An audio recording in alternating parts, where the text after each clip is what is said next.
Greetings everyone and a very warm welcome to Addis News Hour with the news. I'm Shifarao Lako and do stay with us. Now, a scholar says the issue of an all-inclusive national dialogue has never been new and is in fact a part of the reform processes.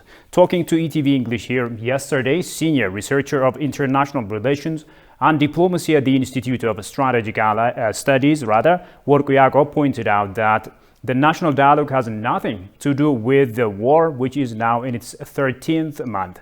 Sintayo Tamrat's report is presented as follows. The Ethiopian government has recently announced that Ethiopia will ensure inclusivity of all agendas at stake, including controversial constitutional issues to be discussed in a planned national dialogue to put forth a lasting solution to the lack of national consensus. This is an initiative meant to help the country move forward by way of giving broadened political space. The National Inclusive Dialogue is part of government's commitment to sweeping political reform in Ethiopia.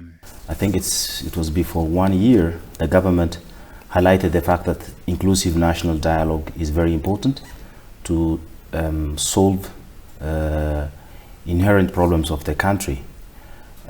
Probably due to certain difficult circumstances, it was not possible to immediately begin. However, it is very important that the government has thought this is very important, and is going to embark on a national dialogue with all stakeholders. Reacting on the significance of the inclusive national dialogue, the scholar had this to say. If all the actors who are going to be part of this national dialogue, they put aside their personal interests, and if they really work on solving the inherent problems of the country, for instance, some of the basic issues, for instance, it can be an issue of constitution, it can be the issue of a national anthem, or all other issues that many political elite of the country have been really having controversial views. So if they come together and have a constructive dialogue, and then thereby highlight the major issues on the ground, how they solve, then it could really bear a good fruit for this country. It is to be recalled that Ethiopian Prime Minister Abiy Ahmed promised to launch an all-inclusive national dialogue toward healing and reconciliation. The promise was made during his largely attended swearing-in ceremony in early October. The scholar recommends models applied for national inclusive dialogues by South Africa and Kenya to be followed by Ethiopia. For the past many years, probably since 1990s, there had been national dialogues elsewhere. It can be South Africa, it was in Iraq, it was even in Kenya, Sudan and South Sudan, in Tunisia. So there were successful cases and also not successful cases. For instance, we can take a good lesson from Kenya. Kenya, after the post-election in 2007, post-election, they really did a wonderful job in terms of national dialogue. It was very concise, it was very precise, and it was all-inclusive dialogue among all actors. And as a result, they maintained to be successful with the national dialogue. Yet in South Sudan, somehow it was a failure. In 2014, al-Bashir tried, but he followed a different track, motivated by his own political belief and excluding all actors that do not buy his ideals. So when you follow improper procedures, the national dialogue is also, it can happen as a failure also. The consequences of the 2018 transition claimed many lives, even if the transfer of power itself was generally peaceful. Moreover, the transition still faces an uphill battle to stabilize and effectively govern the country, especially since reconciliation has not been high on the agenda. The United Nations High Commission for Refugees, UNHCR, admits that the fact that TPLF fighters recently crossed from Sudan to Ethiopia carrying its IDs has served as alarm bells to apply stricter scrutiny on refugees. Talking to ETV, UNHCR's Ethiopia representative further disclosed that the refugee status is incompatible with active participation in armed conflict, adding that the incident was disturbing. Jerusalem Batzia reports.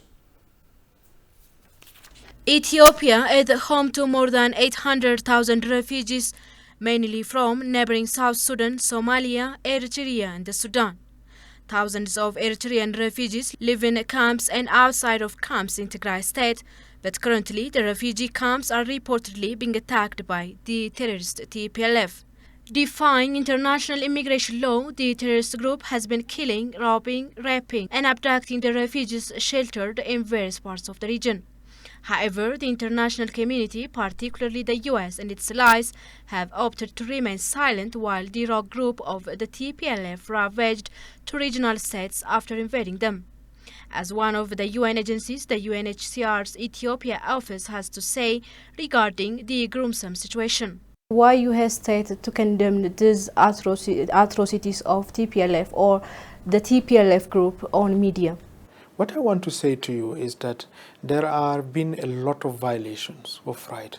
Some you know, some you might not know, but we have quite a number of channels through which individuals concerned make their point, families, individuals, as well as ourselves. But I can say to you that for the time being, as the Minister of Justice has indicated, what we have, as well as the National Human Rights Commission, is that we have a very solid report and that report needs to continue. And I think there is a very clear vision from the government and we are supportive of that vision as part of the UN country team. We have our colleagues of the Office of the High Commissioner for Human Rights. We work with them very closely and we do believe that impartial as well as neutral work will be carried. One of the manifestations of the TPLF's barbaric rule was the massacre meted out against the Amhara in Maikadra a week after the attack on the northern command of the Ethiopian army back in November last year. Those who spearheaded the genocidal act were local youths known as Samri, aided by the local administration and the so-called Special Force. They went door-to-door killing those they identified as having Amhara and Walqite identities. However, those TPLF fighters crossed to the Sudan only to come back carrying IDs issued by the UN refugee agency, UNHCR. The number of registered Ethiopian refugees in Sudan has been decreasing, but it said it doesn't know their whereabouts. Talking to ETV, Mamadou Dianbalde said that refugee status is incompatible with active participation in armed conflict, but that the incident was alarming enough to serve as a painful lesson. We are alarmed by that and we are concerned by these actions and we have taken as much as we can within our possibilities. Yes, we have a control mechanism. We work with the government of Sudan. I was recently with my counterpart in Sudan. We have conversations, we advise them, we provide them with support so that refugees are not engaged into this. But you know, Sudan is also a very large country. It's like Ethiopia. So you cannot say you can control everyone at the same time. So I would say to you that our colleagues, our partners are doing their best, but the people who are engaging into hostilities are absolutely not refugees. They were refugees, but from the time they do that, they are no longer refugees. Given the double standard and complicity exhibited by the West and some of the multilateral organizations like the UN during the third-month-long war, many Ethiopians have been harboring doubts about the credibility of these institutions.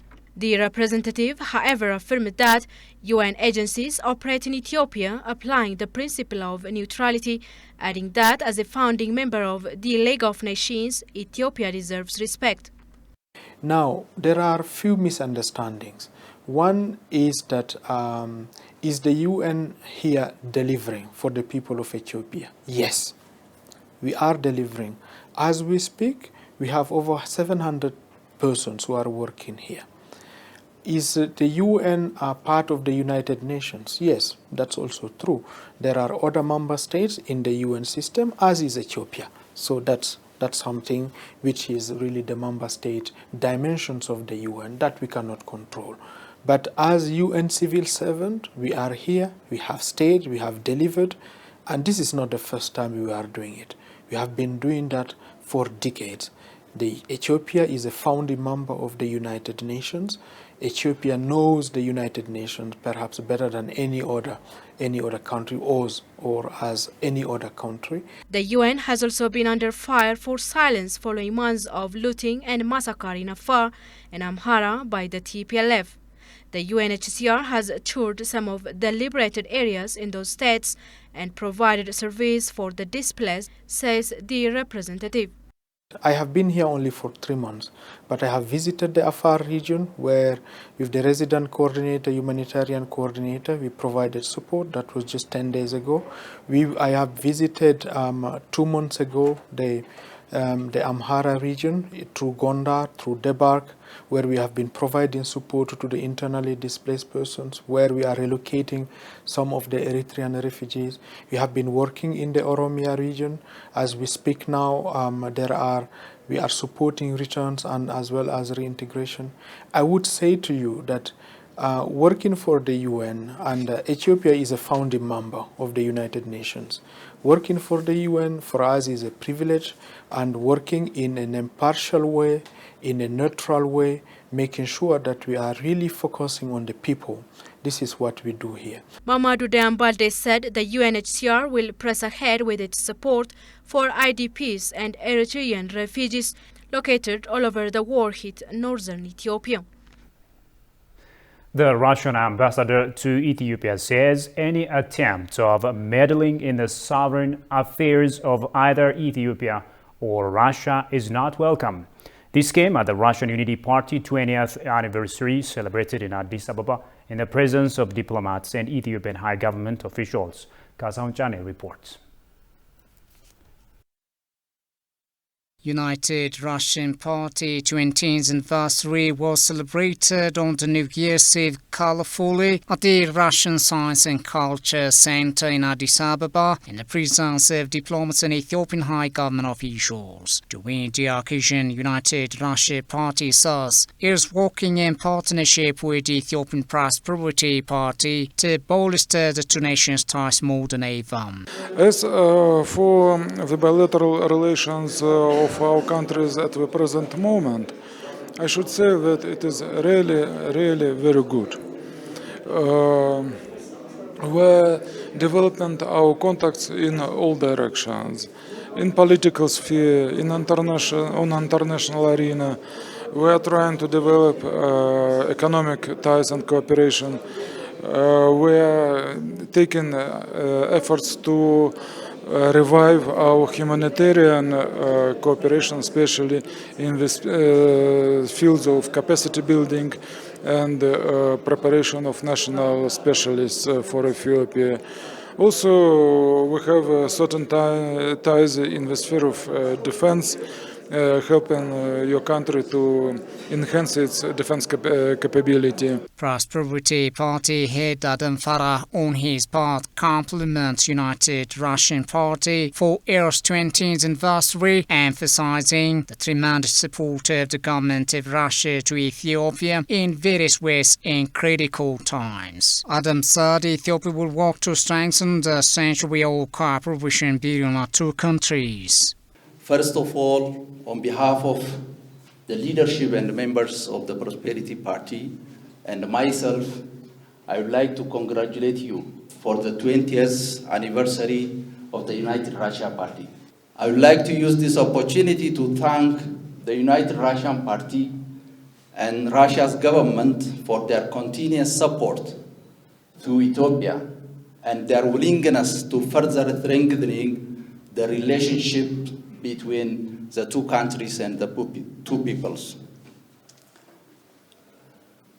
I believe that history will remember the unwavering support of the United Russia Party and Russia's government to Ethiopia during difficult times, including Russia's support at the United Nations Security Council and United Nations Human Rights Council. This has proven the principled position of Russia in sovereignty, territorial integrity, and non-interference in the domestic affairs of a sovereign country like Ethiopia. Thank you so much for that. Speaking at the ceremony, the Russian ambassador to Ethiopia, Evgeny Terbakin, said Ethiopia is a country that has maintained its independence and sovereignty, adding his country would strengthen the two nations' ties. Attempts of certain countries to meddle into internal affairs of other countries is not something new in the international arena and in the history of international relations.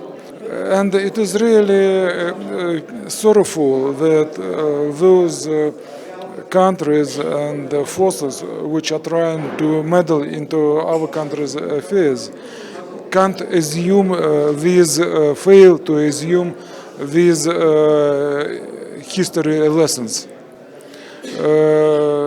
I am sure that your country will overcome all these present-day problems, and those who are trying to meddle into your internal affairs will be sometime ashamed of what they are trying to do now.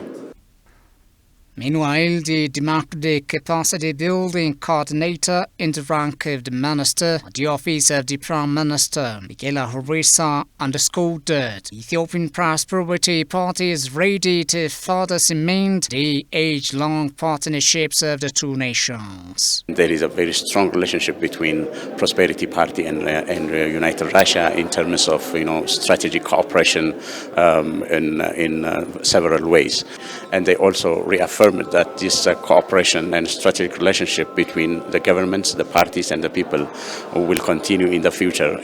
It was noted that the collaboration between the governing parties of Ethiopia and Russia will be considerable in strengthening common understanding and trust.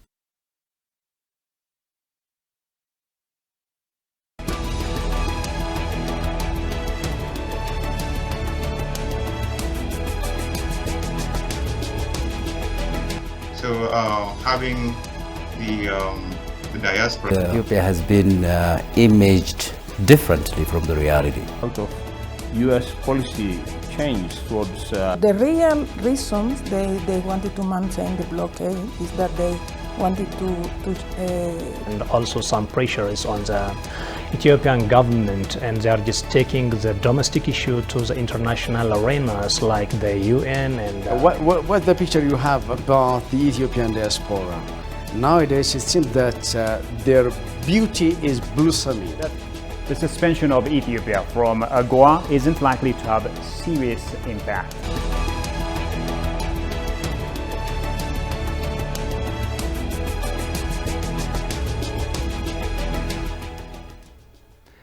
Welcome back. You're still watching Addis News Hour.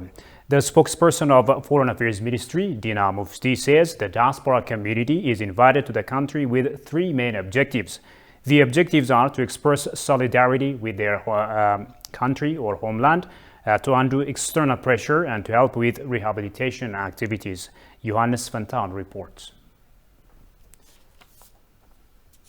It's known that Ethiopia has faced various problems at different times. The country, which has overcome all difficulties, continues its normal course of victory today as it did yesterday. Although the current crisis in the northern part of the country has caused great damage in many ways, it has been possible to alleviate the problem with a strong sense of unity and cooperation of the people of Ethiopia. With citizen-centered diplomacy, the highlight here will be the homecoming of the Ethiopian diaspora, together with Ethiopian friends. And the pivotal arrival will be the coming Christmas. Millions are expected to come in. The national committee that had been formed recently has already undertaken all of the activities. So the preparation has been made that they will be welcome and there will be a mammoth event here in the country. In addition to the survival struggle by the National Defense Force and the regional security forces, the unparalleled struggle of Ethiopians and friends of Ethiopia in different parts of the world has yielded unprecedented results.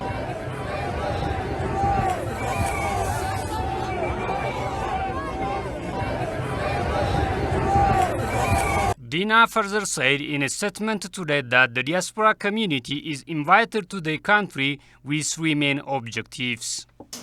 The objectives will be expression of solidarity by the diaspora to their fellow compatriots in the country. There are expressions of the protest which have started in the countries of residents against external pressure, undue pressure on Ethiopia.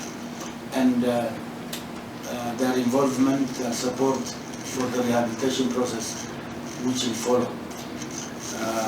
These are the three major objectives, and of course there will be a possibility of envisaging the involvement, the massive involvement of the diaspora in the development efforts of the nations by way of attracting investment, tourism, appropriate technology, extra. Ethiopians who have shown the world how patriotism is expressed have received a homecoming challenge call from the Ethiopian government.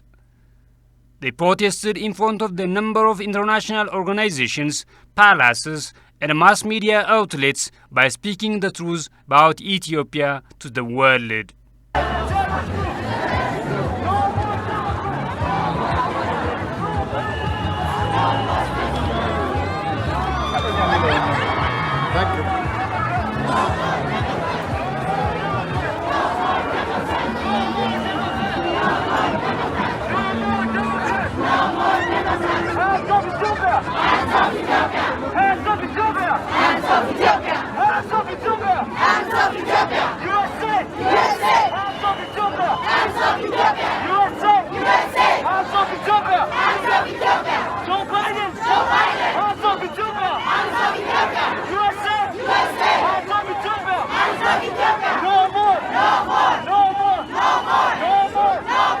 Members of the diaspora community who are doing their part to help their country cope with the many challenges it faces are expected to come to their homeland in the coming Christmas.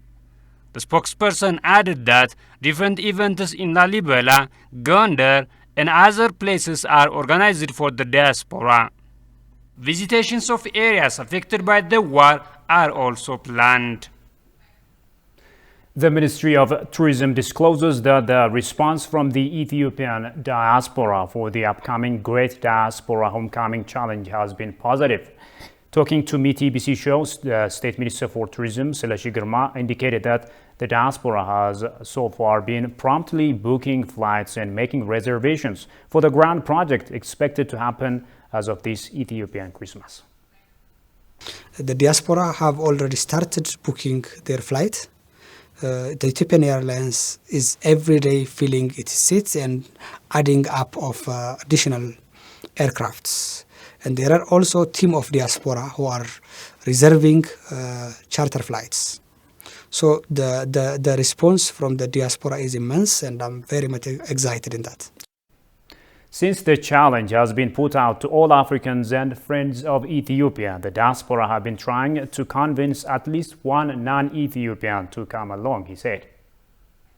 There is an idea that the Ethiopian diaspora, the Ethiopian, will also bring their friends, work colleagues, and some other foreigners to accompany them, to come together and show them what's actually happening in this beautiful country.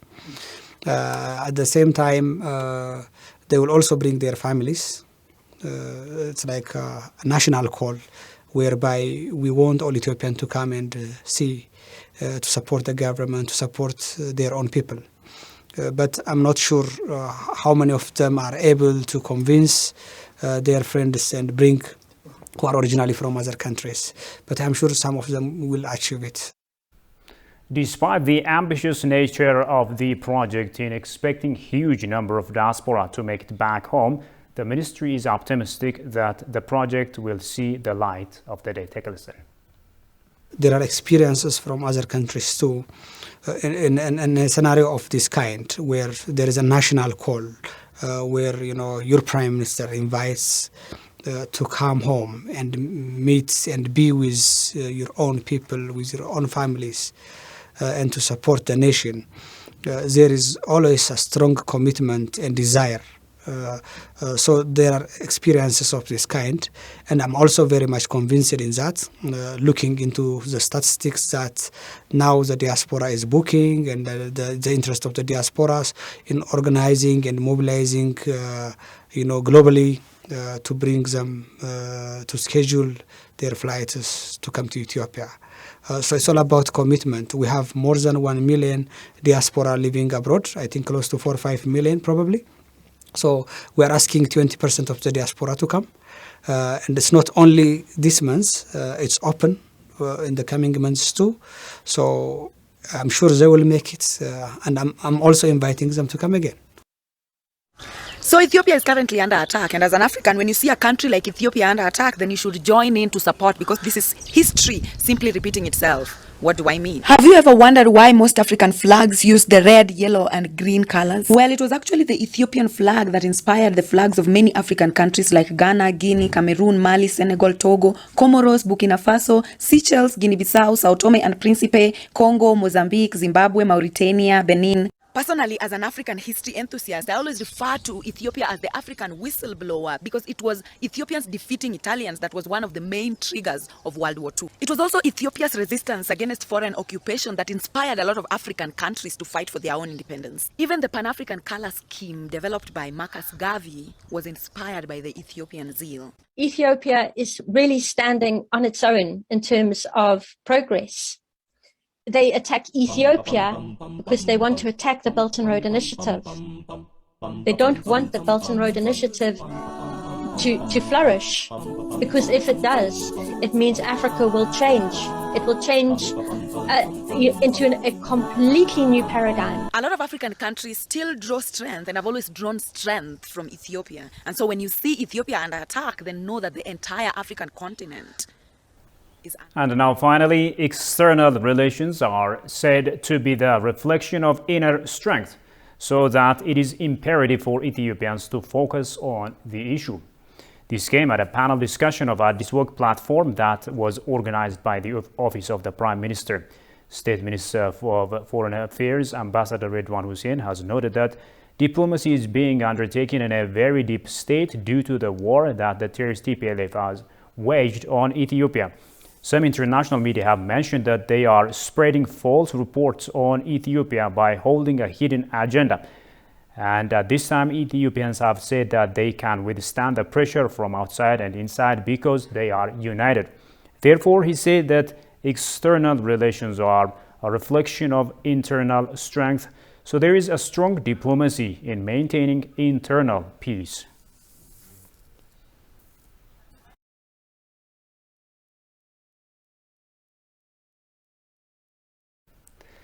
And now a quick reminder of the top stories. UNHCR says painful lessons learned from TPLF fighters crossing border to Ethiopia. And United Russian Party and Ethiopian Prosperity Party set to bolster ties. That's all the news there is for now. Many thanks for watching us, and bye-bye.